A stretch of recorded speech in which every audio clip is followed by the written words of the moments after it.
मैं जो बात करता हूँ उलमा की जो, और अल्लाह का शुक्र है मसाजिद के आइम्मा में भी खैर गालिब है, लेकिन बहरहाल मसाजिद के इमामों में बड़े बड़े गधे भी, क्योंकि मेरे भाई लेबल लगाना कोई मुश्किल काम नहीं है। मस्जिद के लिए चंदा भी हो जाता है, मस्जिद भी खुल जाती है, दाढ़ी रखो, आगे नमाज पढ़ाओ पतली गली से।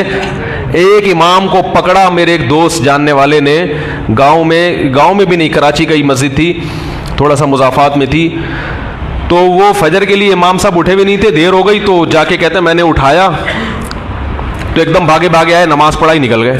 कह रहे, मैंने कहा यार इसने वुजू कब किया है, ये तो अभी सो रहा था पड़ा हुआ।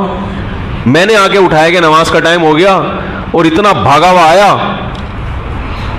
कह रहे मैं पीछे पड़ गया। कुछ होते हैं ना चिमटू, कुछ लोग एल्फी की तरह चिपकने की उनमें अल्लाह ने सलाहियत रखी है कि वो किसी का पीछा छोड़ते नहीं है। तो वो चिपकू था, उसने वो पीछे पड़ गया। बिल आखिर पता चला कमबख्त ने बगैर वुजू के नमाज पढ़ाई है। तो ये भी हो रहा है मार्केट में, सब चीज़ें मार्केट में वाफर मिकदार में। अब लोग कहते हैं मौलवी गलत होते हैं, मौलवी गलत नहीं होते, गलत लोग मौलवियों के रूप में आ जाते हैं। एक दफ़ा एक मदरसे में एक तालिब इल्म ने दाखिला लिया, कोई दुकान से चोरी कर ली, तो एक दुकान वाले कहते देखो मदरसे के तलबा चोर होते हैं। हमारे ने फरमाया मदरसे के तलबा चोर नहीं होते, मदरसे में किसी किताब में नहीं चोरी का सिखाया जाता, ना कोई उस्ताद सिखाता है, ना किसी किताब में लिखा हुआ है। चोर मदरसों में भी दाखिला ले लेते हैं, पहले से चोर होते हैं, ख़ानदान जद्दी पुश्ती चोर। तो अब्बा ने कहा होता है कि ये चोर तो है, अब चूंकि तरक्की करके डाकू बनेगा तो बेहतर है मदरसे में दाखिला दिलवा दो ताकि डाकू ना बने कम अज़ कम। तो मदरसे ने इतना कर लिया होता है कि वो जिस चोर ने मुस्तकबिल में डाकू बनना था उसको वहीं ब्रेक लगा दी, चोर का चोर ही रहने दिया उसको। क्योंकि होता है ना, हर आदमी में उसके हिसाब से ट्रेनिंग होती है ना, अगर वो मदरसे में ना जाता तो क्या बनता, वो डाकू बनता। तो मदरसों में भी तो हर चीज आ रही है, और मदरसे वालों ने भी दरवाजे खोले हुए हैं, जो मर्जी आ जाए, कहीं से भी उठा हुआ, कोई क्राइटेरिया नहीं है कि भाई तू किधर से आया है, तेरा कोई पैदा भी हुआ है कि नहीं हुआ, तू है भाई मरीख से तो नहीं आया, क्या तेरा डाटा क्या है, माजी क्या है, कुछ भी नहीं पूछते। जो आ रहा है तो नतीजा क्या निकलता है, अच्छे लोग भी आते हैं अल्हम्दुलिल्लाह, लेकिन इस तरह के चोर उचक्के भी।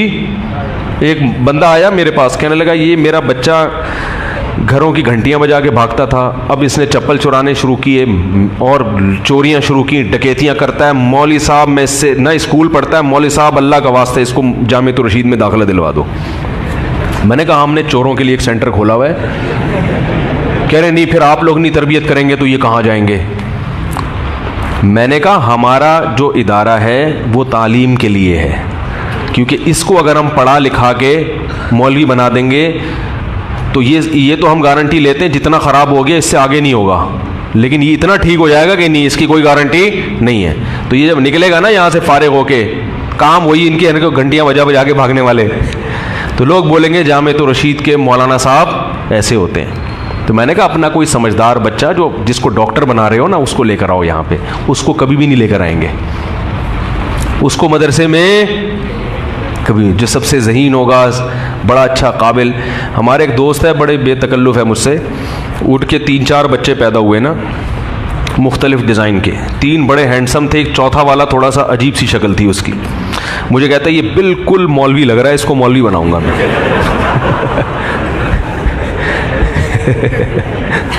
बिल्कुल अजीब सा था।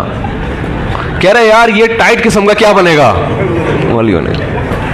मैंने कहा वो जो बड़ा खूबसूरत वाला है उसको दाखिल करो मदरसे में। कह रहे नहीं यार ये मौलवी क्या कर रही है, बिल्कुल शक्ल से क्या लग रहा है, मौलवी लग रहा है। तो फिर निकलेगा अजीब सा।